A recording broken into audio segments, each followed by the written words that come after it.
Hero Gopichand ప్రముఖ director Tottempudi Krishnarao గారి రెండవ అబ్బాయి. తొట్టెంపూడి కృష్ణారావు గారి విప్లవ సినిమాలు మరియు సమాజం మీద సినిమాలు ఇప్పటికీ ఎన్నిసార్లు చూసినా బోర్ కొట్టవు. ఆయన రెండవ కుమారుడు మన తొట్టెంపూడి గోపీచంద్. గోపీచంద్ హీరోగా తనకంటూ ఒక పేరు తెచ్చుకున్నాడు. మరికొన్ని ఇయర్స్లో టాప్ హీరోస్ లిస్ట్లో కూడా జాయిన్ అయ్యే అవకాశాలు ఉన్నాయి. ఇంకా పోతే గోపీచంద్కి 12 మే 2013లో రేష్మా అనే అమ్మాయితో వివాహం జరిగింది. వీళ్లకు ఇప్పుడు ఒక బాబు కూడా ఉన్నాడు. కానీ గోపీచంద్ వైఫ్ రేష్మా గురించి ఎవరికీ తెలియని చాలా విషయాలు ఉన్నాయి. ఆ వివరాలు మీకోసం.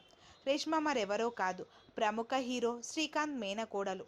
శ్రీకాంత్ సొంత అక్క కూతుర్ని గోపీచంద్కి ఇచ్చారు.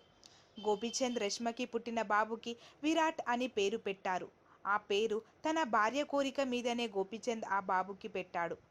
రేష్మా చాలా పెద్ద చదువులు అమెరికాలో చదువుకొని వచ్చింది. గోపీచంద్ వయసు 36 కాగా అతని భార్య వయసు 28. గోపీచంద్ రేష్మని ఫొటోస్లో చూసి ఇష్టపడి సంబంధం మాట్లాడమని చెప్పాడు. గోపీచంద్ పెళ్లికి మధ్యవర్తిగా వ్యవహరించింది సీనియర్ ఆర్ట్ చలపతిరావు గారు. గోపీచంద్ గురించి శ్రీకాంత్ నాకంటే మంచోడు, కళ్ళు మూసుకొని పెళ్లి చేసుకోవచ్చు అని తన మేనకోడలు రేష్మాకి చెప్పాడు. Thanks for watching. నచ్చితే లైక్ చేయండి, షేర్ చేయండి. మరిన్ని అప్డేట్స్ కోసం మా యూట్యూబ్ ఛానల్ని సబ్స్క్రైబ్ చేయండి. Follow us on Facebook also. Thank you.